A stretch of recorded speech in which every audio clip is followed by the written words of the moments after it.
오늘 리뷰할 얘기는 이상 다이오드입니다. p 접합 다이오드에서 이상적인 전류 전압 다이오드 방정식이라고 불렸었죠. 유도를 지난 시간에 다 했었고요. 그 아이디어란 이상적인 다이오드 방정식 I는 I not 엑스포넨셜의 Q 내가 인간 전압 VA 나누기 KT 빼기 1 가로 닫고 에서 전류 전압 관계를 그래픽하게 그려보면 안 흐르다가 뻥 터지고 조금 거의 안 흐르고요. 뭐 이런 상황이다라고 했는데 실제 내가 PN 접합 다이오드를 제작해서 만들어 보면 진짜 이렇게 빨간색 커브대로 전류가 측정되어서 나올 거냐? 아니라고 지난 시간에 간단히 리뷰했습니다. 그 뭐 굉장히 이렇게 그리면 안 되지만 그래도 좀 눈에 잘 띄라고 그려보면 이렇습니다. 이때 이 부분이 브레이크 다운이었죠. 그다음에 이 부분이 제너레이션 커런트 때문이고 이 부분은 리컴비네이션 커런트 때문이고 여기는 잘 맞아요. 오케이. 네, 여기는 이제 시리즈 저항 또는 뭐 하이레벨 인젝션 이런 현상들 때문에 리얼 IV와 아이디얼 IV는 차이 날 수밖에 없습니다.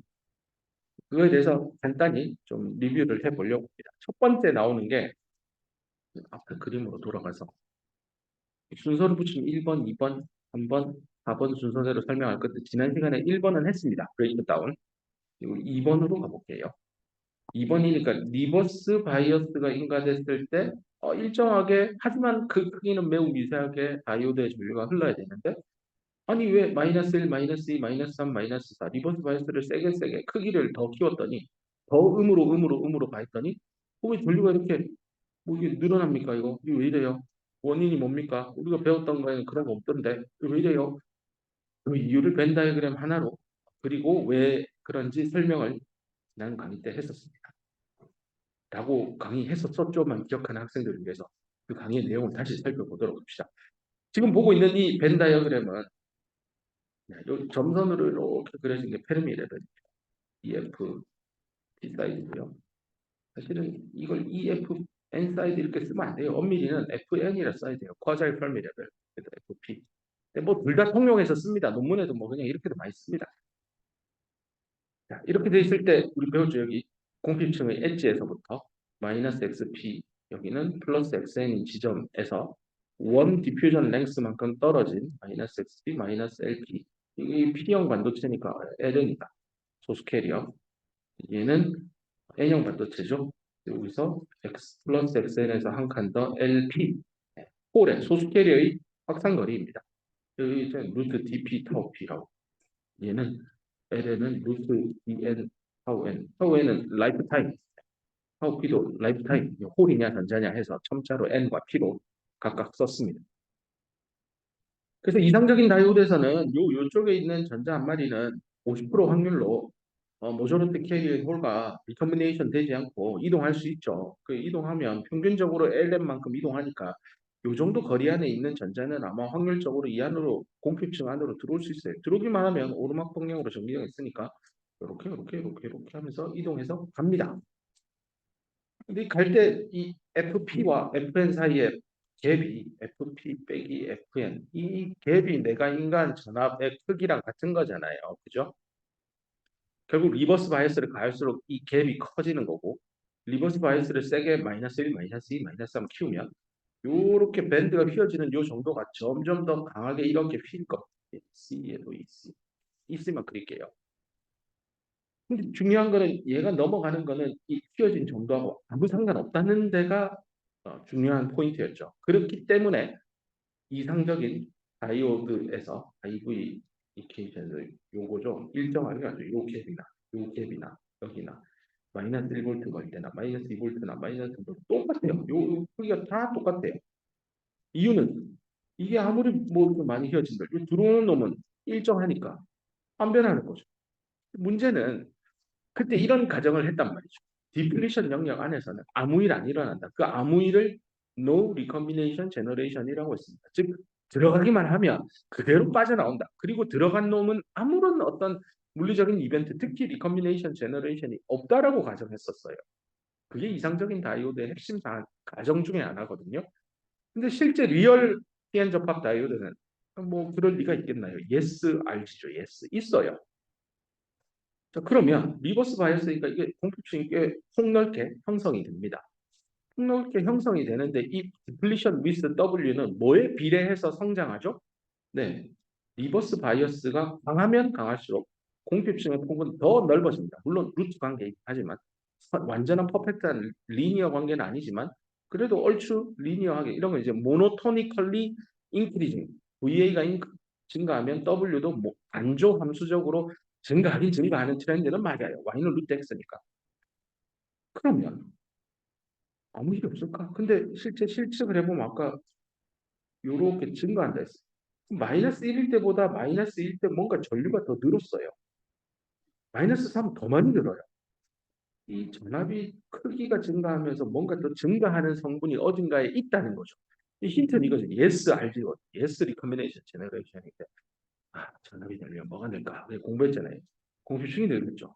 공급층이 는다는 건 이게 온도가 결국은 상온에서 동작하는 거기 때문에 다이나믹 시츄에이션이라는 거에 대해서도 예전에 열심히 떠들었습니다.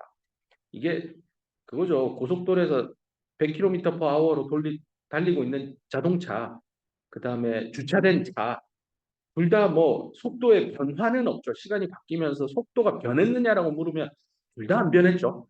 주차된 차는 0이 0이고 고속도로에 있는 건 100km가 100km예요. 변화량은 없지만 고속도로에 있는 100km는 뭔가 일을 하고 있을 겁니다. 그런 게 일종의 다이내믹한 시츄에이션입니다. 예컨대 엔진이 일을 하면 마찰력으로 인해서 감속될 건데 엔진이 에너지를 써서 감속 안 되게 해서 속도를 유지하죠. 이런 현상이 대표적으로 반도체에 뭐가 있냐면 EHP입니다. EHP. 일렉트론 홀 페어. 여기서 일렉트론 홀 페어가 이렇게 하나 생겼어요. 그럼 어딘가에 있던 전자는 이 홀이랑 만나서 없어져요. 그래서 멀리서 이렇게 쳐다보면 전자 개수에 변화 없어요. 홀의 개수도 변화 없어요. 근데 이 위치만 딱 놓고 보면 전자 한 개 생기고 홀도 생긴 거예요. 근데 그 옆에 위치만 놓고 보면 전자 없어지고 홀도 없어졌어요. 근데 크게 놓고 보면 아무 변화 없어요.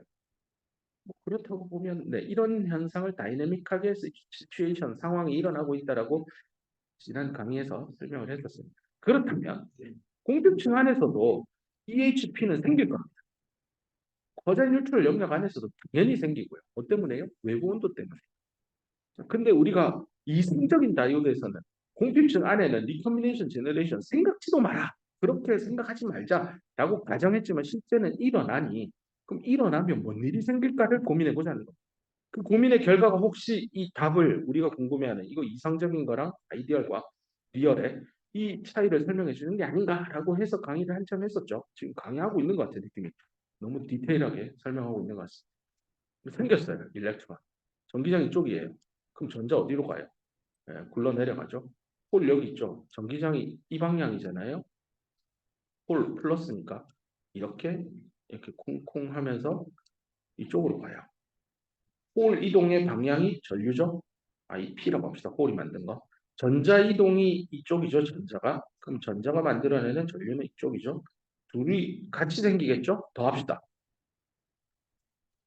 공핍층 안에 EHP가 생길 텐데요. 생기기만 하면 built-in electric field 때문에 전류 성분이 생겨요. 어느 방향으로요? N에서 P 방향으로. 근데 이거 다이오드 할 때 I 방향은 P에서 N으로 잡았잖아요. 이거 반대네요. 그래서 음의 전류 방향입니다. 그러면 원래 이거 EHP를 공급층 안에 이 제너레이션 생각지도 말아야 했는데 생각해보니까 전류가 추가됐네요. 맞아요. 그게 바로 요거겠죠. 추가된 성분이겠죠. 근데 문제는 이 추가된 게 마이너스 1을 가했을 때 마이너스 1을 가했을 때 3을 가했을 때 똑같으냐? 아니라는 거죠. 왜냐하면 공급층의 폭이 넓어지잖아요. 공급층의 폭이 넓어진다는 건 이 내부에 EHP의 총 개수는 늘어날 겁니다. 그래서 이렇게 표현을 해볼게요. 1나노미터당 뭐 10의 5승계의 EHP가 생긴다라고 합시다. 공급층의 폭이 마이너스 1볼트일 때는 10나노였어요. 공급층의 폭이. 마이너스 2가 되니까 계산해보면 알겠지만 뭐한 13나노라고 합시다. 그러면 총 EHP는 얘가 그러니까 나노미터당 10의 5승이면 얘는 10나노니까 10의 6승계 있는데 얘는 13나노니까 1.3 곱하기 10의 16승계가 생겼어요. 어쨌건 EHP가 더 생긴 거예요. 총량이 늘었어요. 전류를 흘리는 주인공인 전자나 홀의 개수가 늘면 전류도 늘 거 아니에요. 아하, 그럼 이거 느네. 그럼 마이너스 3볼트가 하면 W 공핍축폭 더 늘 거잖아요. 그럼 이 EHP 총계수 더 늘 거잖아요. 그럼 더 많아지는 전자와 홀이니까 전류 더 늘겠지. 음의 방향으로. 그러니까 더 커지잖아요. 이제 설명이 되는 거죠. 아, 리버스 바이어스를 마이너스 1, 마이너스 2, 마이너스 3으로 늘리니까 공급층이 10나노, 13나노, 15나노. 물론 선형적으로 훨씬 늘진 않아요. 조금 늘어나요.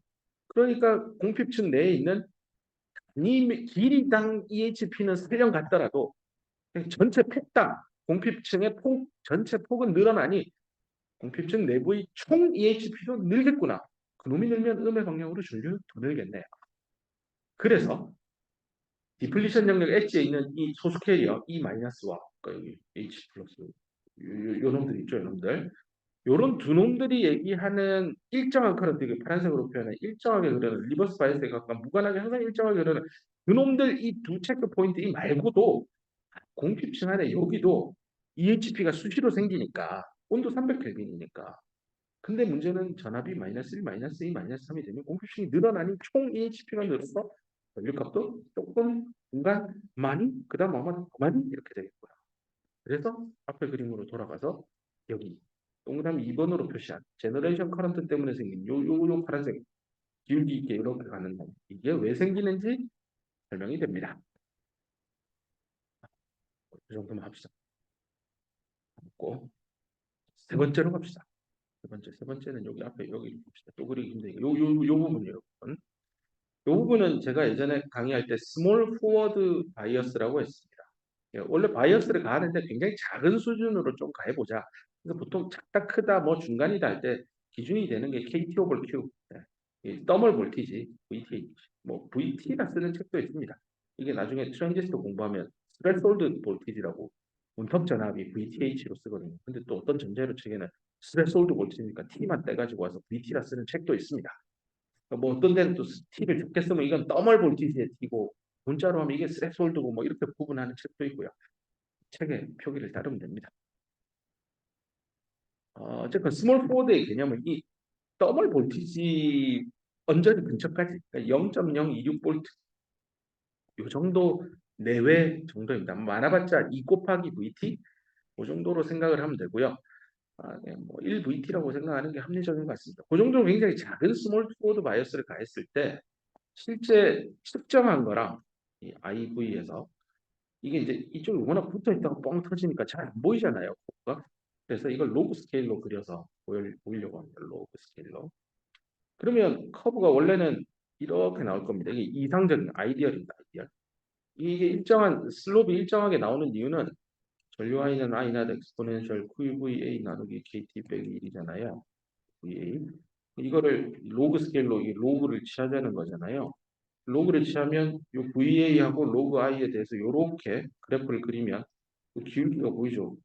이거 Q 나누기 KT. 요게 이제 기울기 역할을 할 겁니다. 이 기울기는 VA가 0이건 0, 우리가 아까 말한 더멀 볼티지 26mV 그 정도 되는 데까지 유지가 돼야 돼요. 그리고 계속 가요. 이 이상적인 아이디얼 다이오드 방정식의 전류 전압 그래프입니다. 근데 실제 찍어보면 이렇게 나와요. 해서 맞아. 여기는 오케이 영역이 잘 맞아. 이게 안 맞아 이게. 또 더 흘러요 더. 아까 그 이쪽 영역에서도 이상적인 거 실제 아이디얼 리얼 리얼이 더 흐르잖아요. 스몰 포워드도 리얼이 더 흘러요. 왜 더 흐를까? 네, 시험 준비한다고 외웠던 학생들은 그냥 뭣도 모르고 리컨비네이션 커런트라 쓰면 점수를 맞겠지 해서 쓴 학생도 예전에 기억이 나는데요. 이 리컨비네이션 커런트 때문에 전류가 더 흐르는데 진짜 어떤 놈이에요? 하고 범인을 찾기 위해서 또 밴드 다이어그램을 가지고 왔습니다. 이게 ECV고요. 여기가 FN 사이드고 이게 ECV고요. 이 비틀어져 있는 상황을 딱 봐도 P형 쪽이 내려앉아 가지고요. 플러스 V 방향으로 포워드 바이어스 맞습니다. 많이 건 건 아니에요. 약하게 걸었어요. 약하게 거는 거를 강조하고 싶어서 이 컨덕션 밴드 엣지에 있는 이놈들은요. 이렇게 가다가 다시 빠꾸예요. 이 P형에 있던 5개의 홀도 가다가 빠꾸예요. 좀 더 스몰 포워드가 아니라 그냥 적당한 미디엄 정도의 포워드 바이어스를 가면 많이 넘어가요. 얘들도 일부 다 넘어갈 겁니다. 이 장벽이 많이 낮아져서. QVBI 빼기 VA잖아요. VA가 여전히 너무 작아서 빼는 것에 의미가 거의 없는 수준이라고 합시다. 그러면 요 컨덕션 밴드에 사실 여기 전자가 제일 득실득실 많잖아요. 이것도 기억할 겁니다. 이쪽을 에너지라 놓고 이 전자의 농도라고 해서 이걸 컨덕션 밴드 값으로 시작하면 전자의 분포는 이렇게 해서 쭉 빠지죠. 여기가 컨덕션 밴드의 KT 나누기 2 정도 되는 거. 거기에 전자가 제일 빠글빠글 많이 모여 있다라는 것도 공부했었습니다.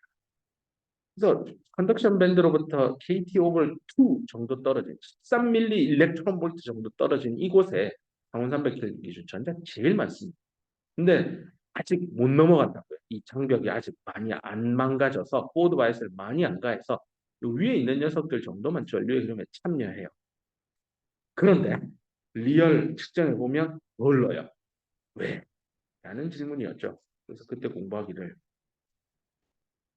이상적인 다이오드 방정식에서는 이 공필층 안에서 no RG recombination generation 가정을 했으나 yes로 바꿔보면 된다는 겁니다. 그럼 뭐또 그거예요. 제너레이션 되는 거 방금 설명한 거 그것도 있습니다. 제너레이션 되면 전류가 이렇게 되겠죠. 근데 이거는 음의 방정이죠. 근데 실제 측정하면 전류가 더 나온다니까요. 양의 방향으로. 얘는 음의 방향이잖아요. 설명이 안 돼요. 현상을 설명할 수 있는 이론이 아니에요. 근데 없는 건 아니에요. 있어요. 이거 진짜 있는 거예요. 근데 이거보다 훨씬 더 큰 뭔가 전류 성분이 여기에 플러스로 양의 전류 방향으로 있다는 거예요. 그러면 뭐야? 하고 예전에 반도체를 공부하시던 분들이 앉아서 고민을 해보니 답을 찾던 게 얘입니다. 얘랑 전류의 흐름에 참여 안 하는 게 아니었어요. 했었어요. 들어오긴 들어오잖아요. 홀이 여기까지 와요. 전자도 여기까지 와요. 들어와서 둘이 만나요. 제너레이션이 아니라 리컴비네이션입니다. 그래서 홀은 계속 이쪽으로 공급되고요. 전자는 계속 왼쪽으로 공급되고 둘이 만나서 사라집니다. 그러니까 홀이 이쪽으로 가네? 전류가 이쪽으로 양의 방향으로 가죠. 전자가 왼쪽으로 가네? 그럼 전류는 오른쪽이네? 이거 P에서 N 방향, 양의 방향이네? 이 전류가요. 그래서 색깔을 바꿔 요렇게 흐르는 거죠. 요렇게 와서 요렇게 가서 요렇게 흘러가고 있다라는 겁니다. 물론 실체는 홀이 여기까지 오고 전자가 여기까지 와서 둘이 리컴비네이션 되는 게 실제 물리 현상이지만 전류를 측정해 보면 그냥 왼쪽에서 오른쪽으로 자연스럽게 흘러가고 있는 하나의 커런트 패스가 있었다는 거죠. 그게 바로 이 리얼의 조금 더 전류 흐르는 이거는 리컴비네이션 커런트 됐죠? 근데 그 크기가요.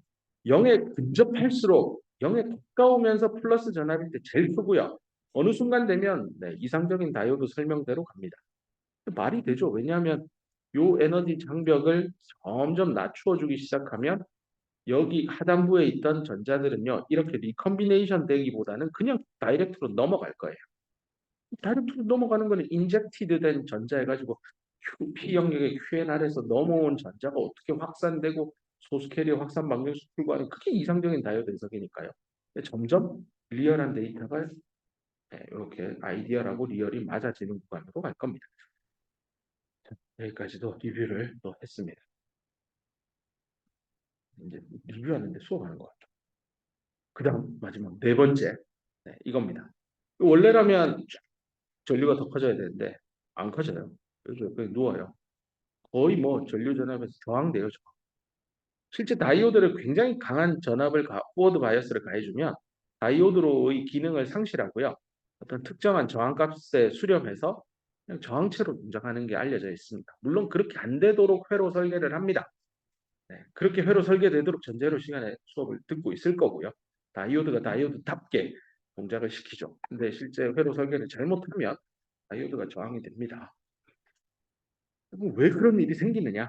전류 전압 곡선에서 이 로그 스케일로 바꿔서요. 원래라면 이게 아이디얼, 실제 이렇게 나오죠. 전류가 증가를 못해요. 왜 이럴까? 이유는 얘 때문이죠. 얘 때문에. QNR 영역에 있는 저항값 때문입니다.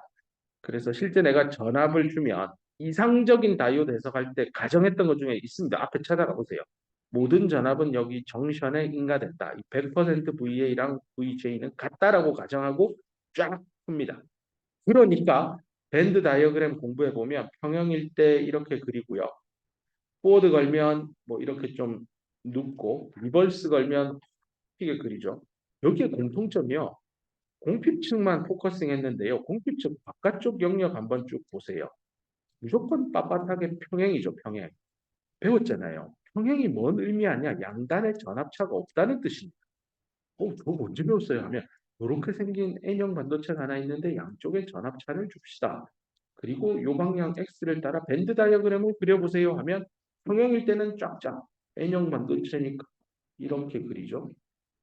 전압을 왼쪽 단에 여기에 플러스 주세요 하면 내려가는 게 플러스니까 이렇게 그려야지 하고 배웠잖아요. 이 CV 기울어져서 이렇게 그렸잖아요. 그걸 뻔히 알면서 여기는 왜 여기서 이쪽으로 갈 때 전압 VA가 양이면 이쪽은 플러스 이쪽 마이너스면 여기 전체 양의 전압이 걸렸는데 왜 여기는 전압 강화 없다고 이렇게 평행하게 이렇게 그리냐고요. 틀린 거 아니에요? 틀린 거죠. 엄밀히는. 진짜 벤 다이그램 그 티캐드 툴을 써서요. 나중에 3학년 수업에 실습을 할 건데 소자 설계하고 실제 시뮬레이션 하는 툴인데요. 벤 다이그램을 찾아보면 이게 평형일 때예요. 평형. 이거를 이제 저기 뭐야 포워드로 바꿔 그리면 이거 학생들 대부분 이렇게 그리죠. 쭉 평행하게 그리고 살짝 펴고 이렇게 간다라고 그리죠. 실제 이건 이론인 거고요. 티캐드처럼 훌륭한 툴을 쓰면요. 이런 네, 과정에서 그린 거예요. 이렇게 하고 살짝 펴고 또 여기도 이렇게 올라가요. 이게 진짜예요. 이게 올라간 건 너무 좀 과장한 건 사실이에요. 나는 진짜 망했어서 이게 평행선이면 조금만 이렇게 올라가 이렇게 그리고 싶은데 이게 잘 안 그려졌어요. 이거야. 이거 보드를 더 세게 걸면 어떻게 되겠어요? 더 위겠지. 이렇게 될 거 아니에요. 더 세게 걸어봐요.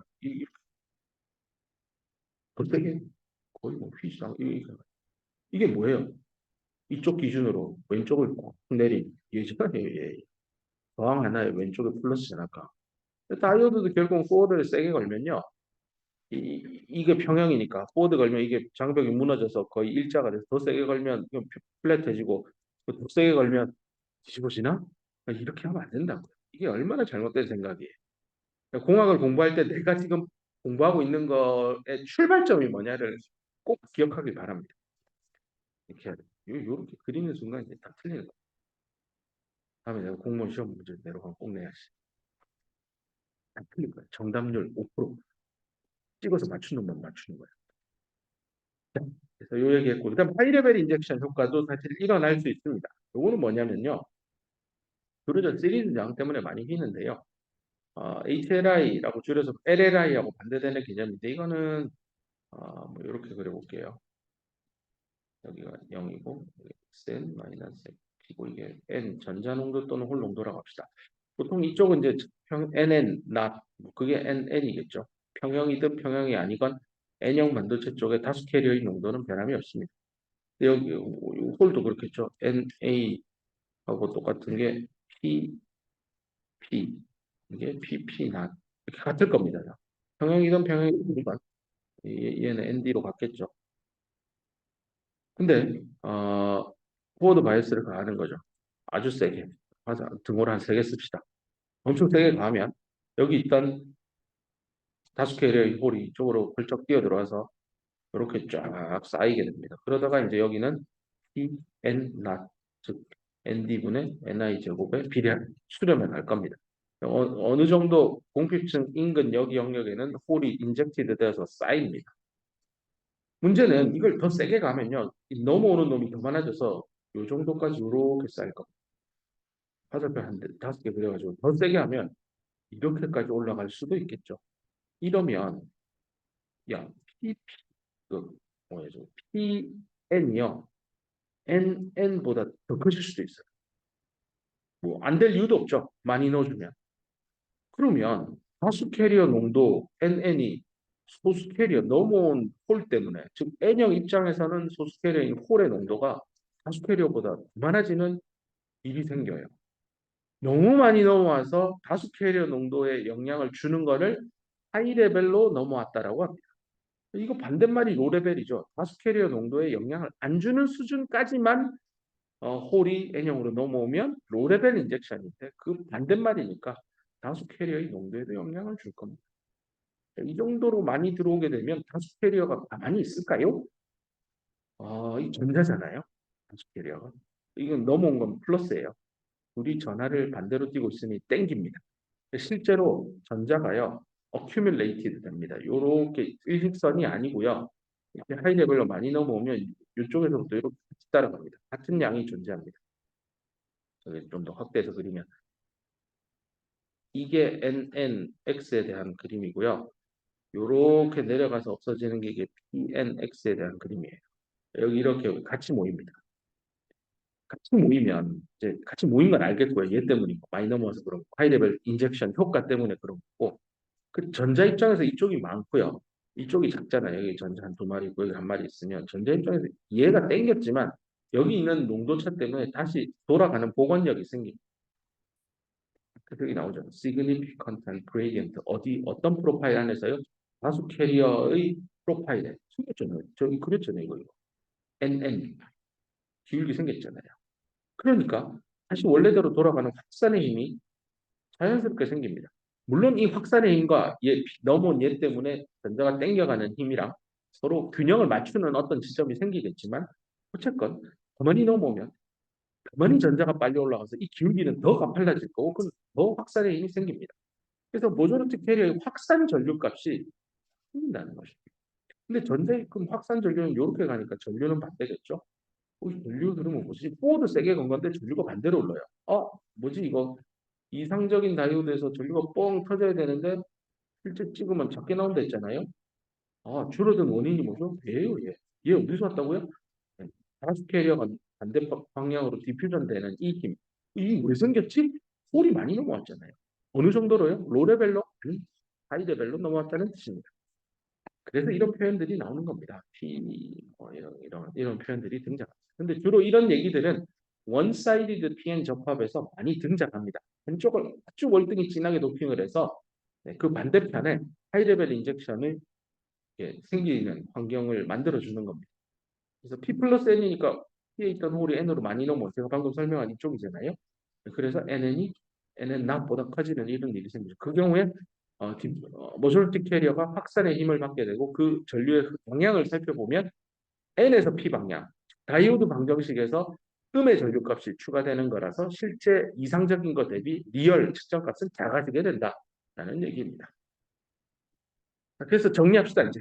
리뷰하려다가 진짜 강의를 하고 있는 것 같아요. 이 0,0이고 여기도 0,0이에요. 같은 점인데 그냥 여기는 1사분면, 여기는 3사분면을 따로 떼가지고 그린 겁니다. 3사분면에 있는 거는 아까 요방에 전압이 리버스로 가면 측정하면 작아진다 했죠. 브레이크 되면 뻥 터지는 거고 포워드는 스몰 포워드 때는 아까 원래 이상적인 다이오드 방정식의 라인을 그리면 이거거든요. 여기 좀 더 나오죠 위로. 그리고 잘 맞고 여기는 덜 나오고.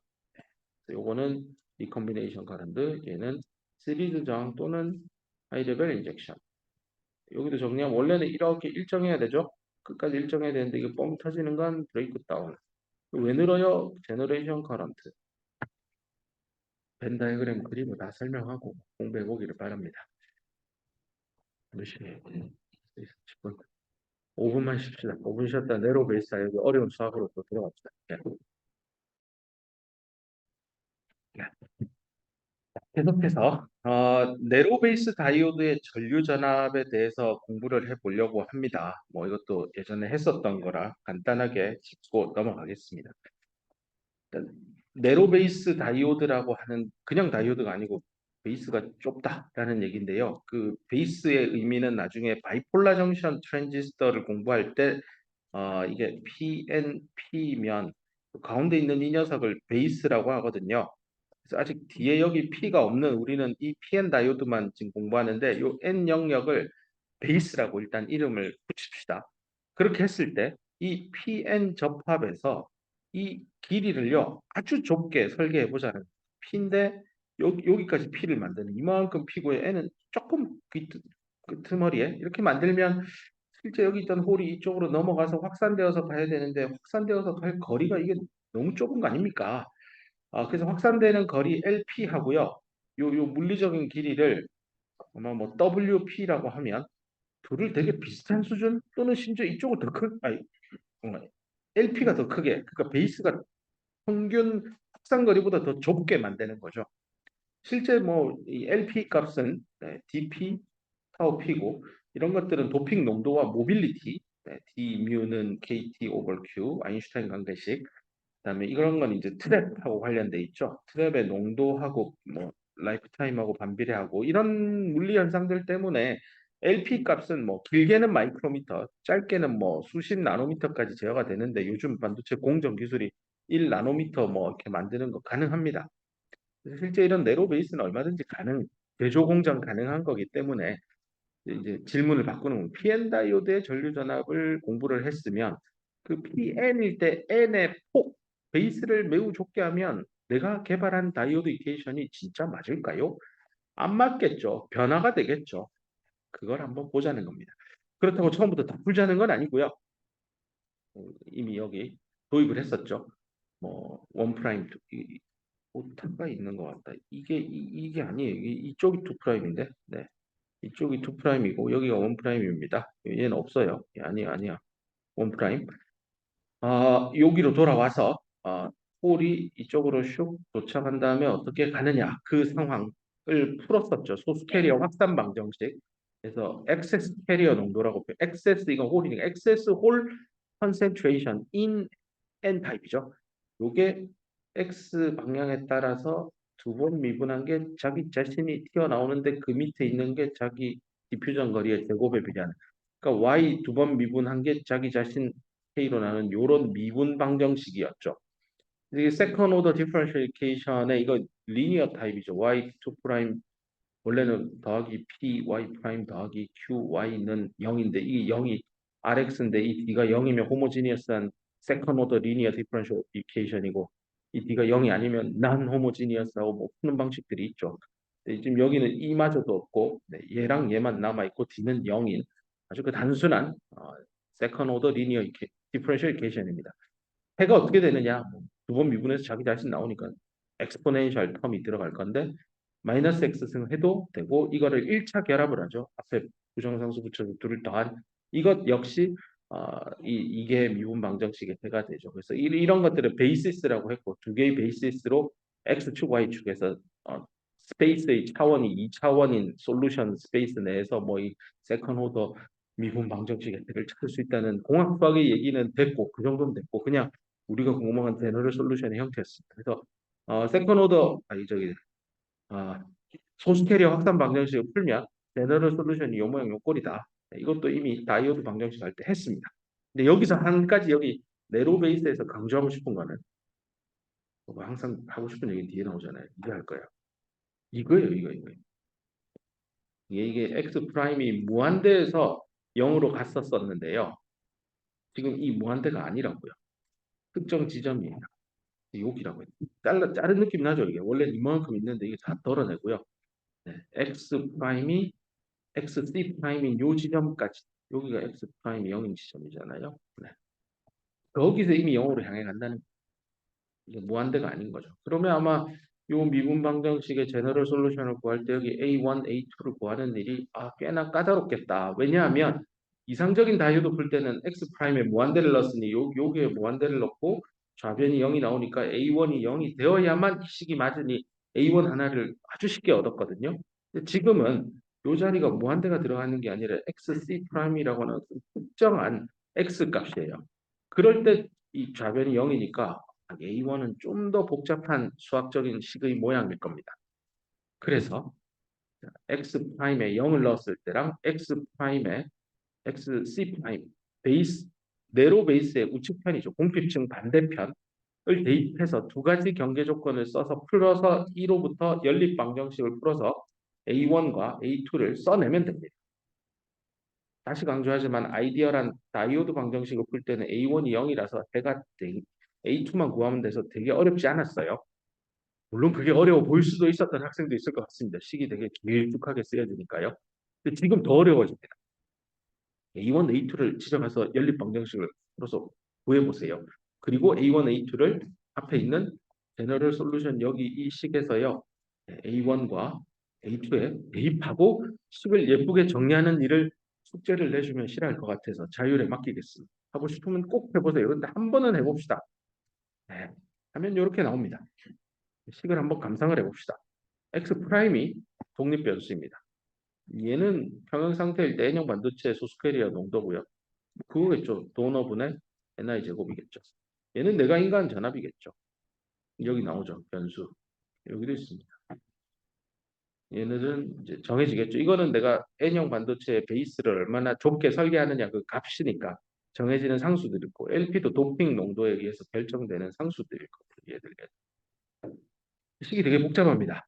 이 복잡한 걸 수학에서 요 하이퍼 사인을 도입을 할 겁니다.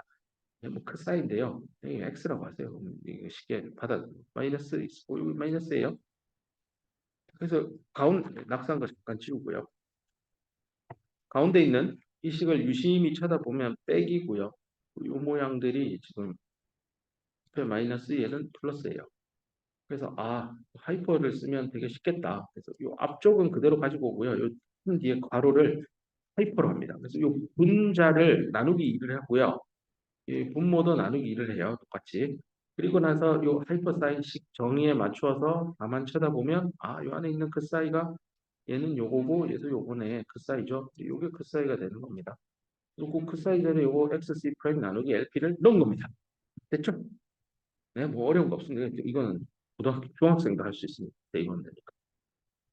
이렇게 해서 소스 캐리어 excess pole concentration in n-type as a function of new coordinate system X'에 대해서 쫙 썼습니다.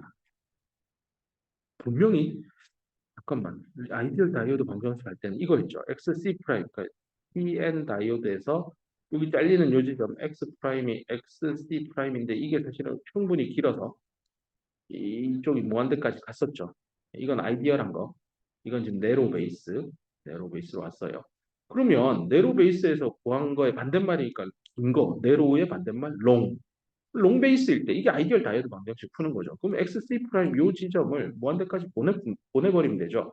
그러면 요 앞에 있는 식에 요만큼은 바로 앞 슬라이드에 있는 식인데 그럼 이걸 리미트 걸어서 XC 프라임을 무한대로 보내고 요 전체식 1번이라고 하면 1번씩 넣고 이게 얼마에 수렴할까? 계산하면 당연히 내가 계산했던 아이디얼 다이오드의 결과와 같을 겁니다. 그게 여기 나오죠. 이게 아이디얼 다이오드 방정식에 나오는 그 식입니다. 음, 익숙할 겁니다. 뭐가 있고 마이너스 이 프라임의 LP 그거예요. 안 믿겨지면 꼭 강의 노트 돌아가서 다시 지금 PPT 다시 하려고 하니까 시간이 걸려서 안 돌아가는 거 꼭 지난 시간에 했던 거 확인해 보세요. 요 사이 과정만 알면 되잖아요. 요거는 어떻게 푸냐면 그 수학 시간에 이런 거 수열과 극한 뭐 이런 거 있잖아요. 이거면 앞에 요것만 1 해가지고 1분의 1에서 1이잖아요. 그거예요. 그거. 여기 보면 얘랑 똑같죠. 그리고 내가 리미트 걸기를 앞에 XC 프라임을 무한대로 날리잖아요. 여기 무한대가 되면 이 전체가 무한대 가잖아요. 얘도 무한대 가고 이거죠. n을 무한대로 보낼 때 n이 있으면 그 앞에 개수에 의해서 값이 정해져. 이 뒤에 값들은 이거 무한대 가면 0으로 가니까 다 죽어요. 없어요. 결국은 요 개수 역할하는 얘랑 앞에 1 얘예요. 이 두 개 비율이니까 이 둘만 딱 끄집어내서 밑에 쭉 썼잖아요. 요거야 뭐 그대로 오는 거고. 그래서 내가 만든 네로 베이스 때 식이 롱 베이스로 가도 잘 맞는 식 잘 유도했다라는 걸 증명한 겁니다. 거꾸로 지금 우리가 이 동그라미 1번이라는 이 식이요. 이상적인 다이오드 방정식 꺼도 맞고 네로 베이스도 맞는 좀 더 제너럴한 형태의 델타 PN을 찾은 겁니다. 이걸 들고 이제 이번에는 반대편으로 끝판대망으로 갈 겁니다. 우리는 XC 프라임이 어떤 일정한 상수값일 거라고 상상을 했죠. PN 접합이 있으면 이렇게 만드는 거를 극단적으로 끄트머리만 N형을 만드는 거죠. 이렇게 했는데 이걸 더 극단으로 가서 거의 여기 보이지도 않는 수준으로 여기만 N을 만들면 뭔 일이 생길까? 즉 XC 프라임을 0으로 극한을 보내보자. 그러면 수학 문제죠. 뭐 지금 원래 찾은 이 식에서 XC 프라임을 0으로 보내는 작업을 하라는 겁니다. 그럼 또 우리 배웠던 수학 실력을 또 좀 동원을 하면 됩니다. 어디갔냐? 요거를 단번에 극한을 풀기가 좀 까다로워서요. 여기 원래 그 하이퍼 사인을 썼던 이 녀석의 도움을 좀 받으려고. 같은 식이잖아요. 이거나 이 아래식이나 같잖아요. 여기서 수학의 책에 나옵니다. x가 0에 접근할 때 하이퍼 사인 x는 0으로 간다. x로 간다. 이 미적분학 크게 나옵니다. As x approaches to zero, hypersin x approaches to 뭐, x 뭐 이렇게 나옵니다. 자, 그러면 이 안의 값이 0으로 가면 이 전체 안의 값이 0으로 가기 시작하면 극한값을 구하면 그대로 튀어나오면 된다는 거죠. 그래서 요거를 수렴을 0으로 보내면 그냥 하이퍼 떼면 돼요. 이 안의 값이 0으로 수렴하면 하이퍼의 요 안의 값은 그냥 안의 값 그대로 나오면 돼요. 그래서 어렵지 않아요. 여기. 요만큼 있는 덩어리 여기 그대로 갖다 쓴 거예요. 얘도 여기 있는 거 그대로 갖다 쓴 거예요. 제가 낙서를 해가지고 타임이 좀 잘 안 보이는데 지울게요. 눈에 보일 겁니다. 깔끔하게 나왔죠?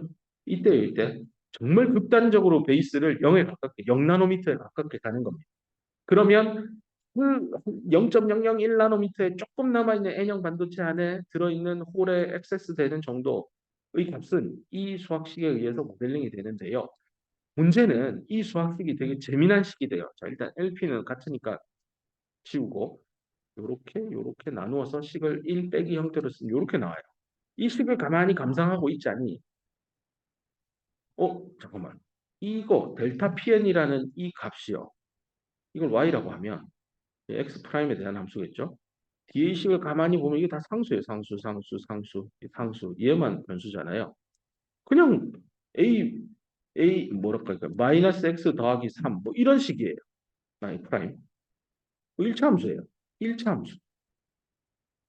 잠깐만. 좀 전에 푼 롱베이스니까 이거 이상적인 다이오드 방정식이죠. 그때는 요걸 Y라고. YX 프라임은 어쩌고 저쩌고의 엑스포넨셜의 X 프라임 나누기 B. 이게 지수함수 형태예요. 이게 선형함수 아니에요. 그 다음 어디 갔냐? 이건 롱베이스고. 롱베이스 아니고 적당한 네로 베이스 때도 델타 PN 이거 YX 프라임씩 보면 이거 하이퍼사인 나오고 해서 다 엑스포넨셜 어쩌고 저쩌고의 함수 형태니까 이것도 리니어 함수 아니에요. 롱베이스나 적당한 네로 베이스나 절대로 N형 P에서 N으로 넘어온 홀의 농도의 변화량 델타 P는 절대로 1차 함수 아니에요. 선형 함수 아니에요. 리니어하지 않아요. 근데 이 경우는 리니어해졌어요. 수학의 도움을 받았잖아요. 진짜 리니어하죠. 그래서 여기 나옵니다. 되게 중요한 말이에요, 이거. 이게요, BJT에서 중요한 역할을 하는, 이게 왜 이렇게 나올까요? 할 때, 델타 PN이 리니어 함수라서 그래요. 라고 답 써도 될 만큼 되게 중요한 포인트예요. 그래서 이 델타 PN이 X, 뭐 X나 X 프라임이나 뭐 코올디네이트 시스템이 그죠? 그 잠깐 XN 정도 값만 차이 나는 거니까 같은 라인입니다. 이게 리니어하다라는 거는 그 다이오드 방정식 풀 때 스텝 2. 스텝 2라고 하면 또 기억 안 나는 학생도 있겠다. 어디로 갈까? 풀어놓은 게 없나? 이건 없네. 슬라이드를 바꿔야 되는데. 여기서 그냥 설명을 합시다. 그거 기억날 거예요. 스텝, 제가 어프로치 슬라이드에 어쩌고 저쩌고 하고 어프로치 해가지고 제일 중요한 슬라이드에서 항상 내가 지금 뭐 하고 있지 하면 항상 이 슬라이드 돌아오세요 해가지고 스텝 1이 제일 더럽게 힘들 거고요. 그래서 PN을 X 프라임하고 내가 인간 전압으로서 구한다면 두 번째는 더럽게 쉬워요. 그냥 디퓨전 커런트 계산하는 식의 여기 한 번만 미분해서 앞에 뭐 곱하면 되고 세 번째는 그 JP랑 JN을 그냥 더하기만 하면 되는데 다만 공규층에서 뭐 서로 값이 변하지 않는 no RG, no recombination 이용해가지고 토탈 J 토탈 구하는 이거 있잖아요. 요거 하면 돼요. 요거 할 거예요. 근데 그때 기억할 거예요. 이게요. 엑스포넨셜이 어쩌고 저쩌고가 들어있어서 미분해도 원래 모양이 나와요. 그래서 이 커런트 값도 일수함수였어요. 근데 지금 이거 여기 이게 일차함수란 말이에요. 그럼 이 델타 PN을 이용해가지고 얘를 다시 X 프라임하고 여기다 QDP를 곱한 게 JP가 될 건데 얘가 X 프라임 한 번 미분하면 이거 1차함수 미분 때리면 상수잖아요. 와, 그럼 이거 상수네, 상수. 전류값 안 변하네? 이 말이에요. P인데 여기 극단적으로 정말 조그만하게 여기 N 달아놓으면요. 여기에 홀이 이 공표층 이쪽에 있으면 딱 넘어가서 여기 홀이 이렇게 갈 때 요 전류값은요. 일정하다는 결론에 도달합니다. 만 베이스가 아주 좁아야 됩니다. 적당히 좁으면 이런 결론에 도달하면 안 됩니다. 아주 좁으면 상수, 일정한 전류가 흐른다는 재미난 일이 생깁니다. 이걸 왜 중요하냐면요. 뒤에 BJT에서 할 얘기지만 잠깐만 끌어당기면 이렇게 되는데요. 여기를 이 정도 수준으로 굉장히 내로하게 만들면요. 이 홀이 넘어오잖아요. 요렇게 그대로 가요. 여기 N형 반도체잖아요. 안 죽어요? 리코비네이션 제너레이션 없어요? 있죠. 있음에도 불구하고 그냥 가요. 컨스턴트. 왜 컨스턴트냐고요? 이거 좁게 설계하면 컨스턴트 돼요. 안 좁게 설계하면 안 컨스턴트예요. 그럼 되게 회로가 여기 넘어간 홀이 여기 갔다가 그다음 P로 돌아갈 때 좀 손실이 일어나겠죠. 근데 베이스 영역을 아주 좁게 설계하면 여기서 슝 하고 쏴주면 그대로 여기 다 도착합니다. 이게 바로 이렇게 나중에 회로 공부할 때 이미터, 베이스, 컬렉트에서 컬렉트 수집하죠. 이미트 방출하죠. 방출한 놈 그대로 다 들어와요. 이런 이상적인 트랜지스터 동작을 만들어낼 수 있다는 겁니다. 언제요? 베이스를 정말로 좁게 만들어야 돼요. 그럼 이거는 제조 공정 기술이겠네요. 맞아요. 그래서 예전에는 이거를 좁게 만드는 공정 기술이 서포트 되지 않아서 소자 물리학적인 관점에서는 이상적인 트랜지스터 설계가 뭔지 알았지만 제조를 못했어요. 근데 이제 해내요. 심지어 요즘에는 여기 물질을요 실리콘 절메니움 같은 걸 넣어서 이게 이제 우리 저기 전자회로 강의하신 이재성 교수님 전공 분야 예전에 전공 분야 헤테로지니어스 바이폴라 정션 트랜지스터 HBT예요. 이게 이제 기가헤르츠 동작을 시킬 수 있는 BJT 실리콘 공정 기반의 초고속 소자의 실체였습니다. 이 네로 베이스를 얼마나 잘 만드느냐가 당시에 화두였는데 IBM이 이 일을 진두지휘했고 이재성 교수님이 그 팀에 있었었죠. JP 상수다. 이거 왜 수학적으로 1차 함수 미분 때리면 상수니까 그 얘기까지 했습니다. 여기 뒤에 있네. 예, 요거죠. 예, 여기 대입하면 x 프라임이 상수니까 미분하면 상수 나와서 상수. 이제 여기는 겁니다. 저기 뭐예요? 다시 원래 네로 베이스로 너무 극단적인 네로 베이스 말고요. 롱 베이스도 말고 요 얘기로 다시 돌아오는 겁니다. 원래 적당한 네로 베이스로 돌아와서 델타 Pn을 구했으니 넘어가서 이제 전류 한번 구해봅시다 해서 여기다 대입할 거예요. 방금 구한 거 대입해서 뭐 하이퍼 사인 미분하면 하이퍼 코사인 되는 거는 그 배운 적 없는데요. 하지 말고 이거 미분하면 마이너스 내려와서 이게 x 빼기 마이너스 x 이게 하이퍼 사인이고요. 요게 하이퍼 코사인이에요. 코사인하고 하이퍼 코사인 하이퍼 사인은 미분하면 부호 변동 없이 왔다 갔다 해요. 사인 코사인은 부호가 바뀌잖아요. 플러스 마이너스가. 근데 얘는 부호 안 바뀌어요. 미분하면 이게 등장하는 이유 알 겁니다. 집에 가서 꼭 해보세요. 하면 되겠지 하지 말고 집에서 진짜 한 번만 딱 유도하세요. 한 번만 하면 돼요. 그 다음부터 할 필요 없어요. 됐고 그 다음에 원사이디드 PN 접합일 때 그러면 또 식이 어떻게 되느냐까지도 다 유도한 겁니다. 그래서 하면 이렇게는 요게 달라붙어요. 이상적인 다이오드 지난 시간에 리뷰할 때는 요거 없었던 거를 기억할 겁니다. 요거까지만 유도했는데 여기 뭐가 하나 더 혹이 붙는 걸 확인할 수 있습니다. 혹이 붙어도요. 이게 XC 프라임이잖아요. XC 프라임. 그래서 그렇잖아요. XC 프라임을 무한대로 보내면 이게 이상적인 다이오드죠. 롱 베이스잖아요. 그러면 하이퍼든 코사인이 이게 미적분학 도움을 받아서 해보면 결국 이게 일로 수렴해서요. 네, 그냥 이게 나옵니다. 1이 아니고 이게 하이퍼 코사인인데 뭐 자세한 얘기는 네, 한번 했던 걸로 내가 기억을 했을 때 이렇게 나옵니다. 결국 이상적인 다이오드 형태의 시계 모양은 손상이 없습니다. 다만 여기 앞에 붙는 이 녀석이 예전에는 요만큼만 나왔는데 여기에 또 혹이 하나 좀 더 붙는 스타일입니다. 그 정도만 기억합니다. 여기까지 일단 리뷰를 한 것 같고 이 얘기는 이거 이제 상세하게 풀어놓은 슬라이드입니다. XC 프라임이 디비전 랭스보다 그러면 좁은 수준으로 네로 베이스라면 이런 성분을 수학적으로 이렇게 수렴해서 요 위에 있는 요거 가지고 와서 활용한 겁니다. 이렇게 되니까 대입을 해서 좀 더 단순하게 쓸 수도 있습니다. 그다음에 그 책에 따라서는 네로 베이스를 안 하고 숏 베이스라고 다 하기도 합니다. 뭐 이건 뭐 좁냐 짧냐 짧다 좁다 의 개념은 참 같은 개념이긴 한데요. 보통 반도체 디바이스를 연구하는 사람들은요. 어떤 전자가 소스 영역에 있던 전자가 드레인 영역으로 갈 때 요 길이 이걸 길이라고 합니다. 그럼 가는 길이 이것만 있겠느냐? 뒤에도 있고 그 뒤에도 있고 이렇게 폭을 가지고 이렇게 면으로 전류가 흐르겠죠. 요거는 폭, 얘는 이 방향은 길이. 그래서 이걸 length, width 이렇게 합니다. 그래서 폭이 짧다라는 표현은 어색해요. 이게 말이 안 맞아요. 폭은 좁거나 넓거나 narrow or wide고요. 길이는 length는 short or long의 개념입니다. 그래서 length, narrow 이거 이상해요. length, short 말 돼요. 어색한 표현이에요. 근데 이해는 되죠. 근데 표현이 어색하니까 그래도 이제 앞으로 이쪽 전문가가 될 학생들이니까 width, 폭, width는 narrow, wide 이걸로 표현하는 겁니다. length는 short냐, long이냐 이걸로 이 거리감을 표현하는 겁니다. 틀리지 하기 바랍니다. 이 얘기는 예전에 했던 거라 정도 하고 넘어가겠습니다. 이제 진짜 본격적인 얘기를 하고 보니 시간이 다 지나갔네요. 이럴 줄 알았습니다. 여기까지 일단 했고요. 다음 얘기만 간단히 잠깐만요. 어디 갔냐? 다음 시간에 할 거. 그리고 공유를 해야 되는데 어디 갔냐? 이제 진짜 내가 약속한 못다한 얘기들을 좀 풀어보려고 합니다. 요거. 집에 가서 좀 예습을 해보면 이해가 잘 될 겁니다.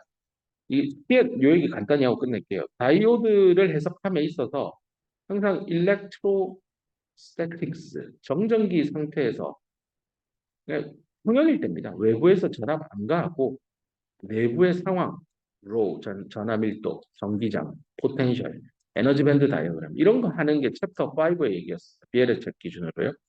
챕터 6는요. VA를 드디어 0이 아닙니다. 다만 이 전압은 제가 대문자로 다 표현했듯이 DC 전압입니다. 디렉 커런트. 시간에 따라 전압의 값이 변하지 않는 전압값을 주고 시간에 따라 변치 않는 DC 전류가 얼마나 나오는지 즉 대문자 I와 대문자 VA로 표현한 이 관계를 열심히 지금 공부했습니다. 이게 챕터 6의 얘기입니다. 챕터 7이 바로 스몰 시그널에 대한 얘기입니다. 이 스몰 시그널이 뭐냐면은 AC 신호예요. alternating. 도대로 변한다는 뜻이죠. alternative는 대체제 뭐 이런 명사로도 쓰잖아요. alternating current라는 뜻입니다. 시간에 따라 바뀌는 겁니다. 바뀌니까 어떤 주파수를 가지고 정연파 형태로 sin 2파이 ft에서 주파수 뭐 60Hz로 시간이고요. 뭐 이렇게 변하는 전압 신호도 있을 수도 있고요. 사인파가 아닌 다른 걸로 표현하는 것도 있겠죠. 어쨌건 이런 스몰 시그널은 전압이 수시로 변합니다. 그래서 PN 다이오드에 여기에 VAC도 있고요. 플러스 마이너스에서 VA, DC 전압입니다. 이거 뭐 VDC 이렇게 표현하기도 합니다. DC에 AC를 실어서 이쪽으로 흘러 들어간 전류는 그럼 DC 전류도 있고 교류 신호 I도 있습니다. I 더하기 스몰 I 이렇게 표현합니다. 그래서 챕터 7에서는 예를 볼 겁니다. 스몰 i랑 스몰 VAC 이 사이는 무슨 관계가 있을까를 풀어야 되는데 항상 AC 해석을 할 때 제일 중요한 개념은 I하고 V 이게 변해요. V도 시간에 따라 변해요. 그래서 나오잖아요. I는 C, D, V 이게 나옵니다. 시간에 따라 변하는 이 교류 신호가 들어올 때 교류 전류는 뭐하고 연관되어 있냐? 이 C, capacitanc입니다. 그래서 전자공학, 특히 전자소자에서 AC 신호가 들어왔을 때 뭔 일이 일어납니까? 뭐 맨날 전자료 책에 이제 자주 나올 겁니다. 캐파시터 값이 막 등장할 겁니다. 저항만 주면 해석하기 좋은데 캡 들어가니 너무 어려운데요. 이겁니다. 이게 왜 등장하는지에 대한 얘기를 간략히 했습니다. 그래서 다음 시간에는요. 이 스몰 시그널에 대해서 다이오드가 어떻게 동작하는지를 모델로 설명할 겁니다. 조금 전에 제가 그린 그 그림이죠. PN 다이오드요. DC, AC. DC 일정의 AC 신호, 이 DC. 우리가 이게 대문자 I랑 대문자 VA만 공부했는데 이제 여기에 소신호, 스몰 시그널, 한국말로 소신호, AC 신호를 대입했을 때 이 PN 다이오드는 무슨 일이 일어날까요? 이거를 챕터 7에서 다룰 거고요. 이후에 챕터 8은 시간이 없으니까 껐다 키면 뭔 일이 생기는지도 또 볼 겁니다. 끄면 정말 제때 꺼질까? 키면 바로 켜질까? 고민해 보세요. 진짜 바로 켜질지, 바로 꺼질지. 안 그럴 겁니다. 왜일지도 고민해보고 시간이 되면 연습을 꼭 하길 바랍니다. 이걸로 오늘 강의 마치겠습니다. 수고했습니다.